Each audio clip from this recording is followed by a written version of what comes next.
Bona tarda, bona nit des de l'altra punta del món, des d'Àsia. Us faré unes reflexions, ara que tinc una mica de temps, sobre el que està passant. Pel que es veu, avui és una investidura que serà fallida, de totes maneres. El paperot que estem fent és una mica trist, i no perquè la CUP hagi dit que no a la investidura de Turull, que l'estratègia de cada partit és el que és, sinó pel que està passant a nivell de l'estat espanyol i pel que està passant a Catalunya. Aviam, us faré unes reflexions. Més de 2 milions de persones el dia 1 d'octubre van votar República. Més de 2 milions de persones el 22 de desembre, sota unes eleccions que van llançar els del 155 a Espanya, van ratificar de nou la República. I aquests 2 milions de persones estem acceptant que un tal Llarena i que un tal 155, o uns tals dirigents que apliquen el 155, estiguin dictant unes normes que nosaltres no hem votat. O sigui, som demòcrates. Els que volien democràcia i els que van votar estem acceptant. Aquestes persones estem acceptant les decisions d'unes persones que no han votat, estem acceptant les decisions d'unes persones que ningú ha votat, que no tenen cap legitimitat sobre Catalunya, perquè facin el que els doni la gana, perquè facin el que els doni la santíssima gana. Aviam, som demòcrates o no som demòcrates? Ho torno a preguntar. Som demòcrates, no? Aleshores, a què esperem? Per què no fem valdre la nostra democràcia? Us penseu que Irlanda, la República d'Irlanda, va tenir la República per la gràcia, perquè eren així de macos? O us penseu que no li va costar marxar del Regne Unit? No, li va costar. Però, òbviament, el que no podem estar esperant és que vingui una solució màgica i, república, fem república. I això, els nostres polítics, aviam, si realment ens creiem o comencen a creure's el que es va dir, perquè diantre estem marejant la perdiu que si Turull, que si Sánchez, no, Puigdemont, i es modifica la llei del Parlament perquè es pugui investir Carles Puigdemont telemàticament. I es passa del que estiguin dient, perquè el senyor Llarena fa el que li surt dels nassos, perquè el senyor Llarena agafa i sap que han de fer president al senyor Turull i el cita a declarar per tancar-lo a la presó, perquè l'acabaran tancant. Perquè funciona així a Espanya, funciona així. El que no guanyen a les urnes, ells ho intenten guanyar amb la justícia, ho intenten guanyar amb la policia. El que no poden parar democràticament, envien la policia l'1 d'octubre a carregar contra la gent que vol votar.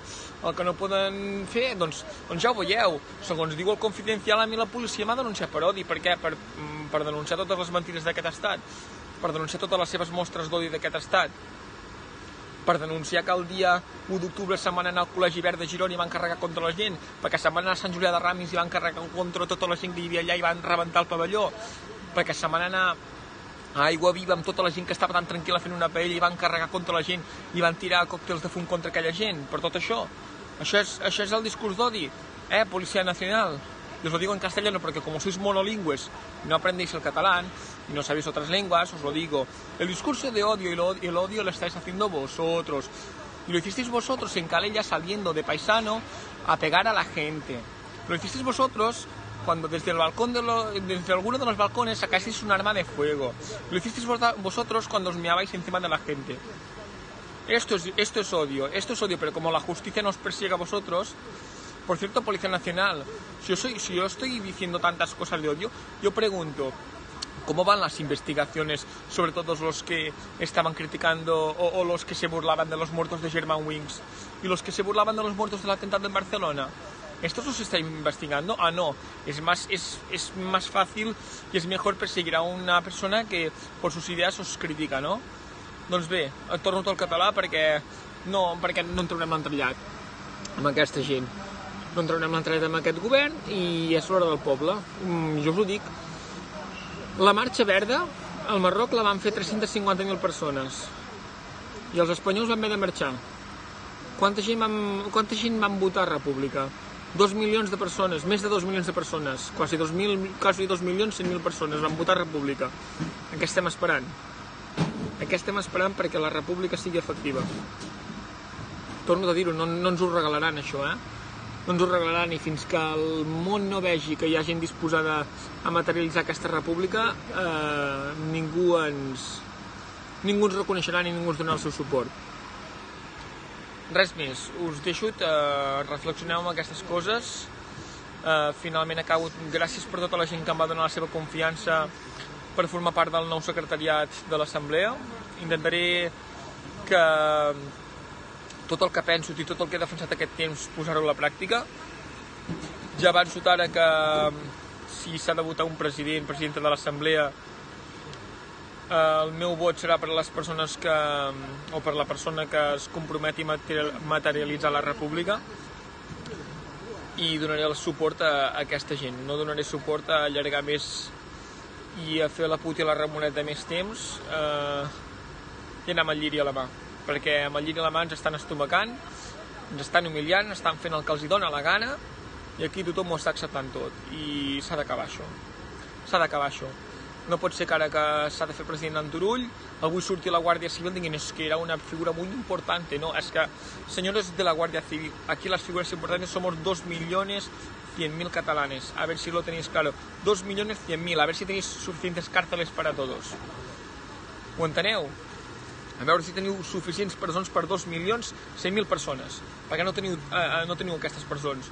Seria un escàndol, perquè teniu presos polítics, perquè teniu gent tancada a la presó per les idees que tenen, perquè teniu gent exiliada per les idees que tenen, i no teniu cap tipus de vergonya. No teniu cap tipus de vergonya. I mentrestant teniu a tots els de Blanquerna alliberats, i mentrestant teniu governant un partit polític que va néixer dels mateixos franquistes, i teniu localitzada l'extrema dreta, i no passa res aquí, no passa res. I tanqueu gent a la presó o feu condemnes de gent per les seves cançons, i retireu obres d'art. I no només això, i després també, a part de retirar obres d'art i tancar gent per les seves cançons, després també perseguiu llibres, perquè no us agrada que surtin uns noms d'unes persones implicades en una trama de corrupció i de drogues. Això no us agrada. I no us agrada que surtin les veritats. I no us agrada que pel món es vagin veient les imatges de l'1 d'octubre de la vostra policia agredint a la gent. No us agrada. No us agrada perquè sabeu que la premsa internacional no la podeu controlar, no podeu fer el que esteu fent amb la premsa espanyola, perquè teniu la premsa espanyola que us està menjant d'aquí, perquè clar, amb totes les subvencions teniu aquell diari inventant-se de que un comissari dels Mossos d'Esquadra que va morir el 2016 estava al capdavant de les comunicacions de l'1 d'octubre, i aquí no passa res. I els del 155 li fan retirar els Mossos d'Esquadra, el Twitter dels Mossos oficial li fan retirar la piulada, i aquí no passa res. No passa res. Per què no passa res? Perquè en aquest estat, doncs, quan un estat té tics de feixisme, quan un estat és feixista directament, perquè és feixisme, quan persegueixen els demòcrates, quan persegueixen la llibertat d'expressió, se'n diu feixisme, se'n diu totalitarisme, se'n diu dictadura. Quan un estat és així de feixista, doncs, o la gent o s'ho empassa o la gent reacciona. I si realment voleu una democràcia amb totes les garanties i voleu una república amb totes les garanties, s'ha de fer ja. Res, no m'allargo més, esperant el vol a Barcelona, i quan torni aviam què em trobo. El meu discurs serà el que serà, ja pot mirar la policia aviam si hi ha alguna incitació d'odi o hi ha unes quantes veritats. Hi ha unes quantes veritats de les seves actuacions. Visca la República de Catalunya i fem-la efectiva d'una vegada abans que ens humili més aquesta petoleia.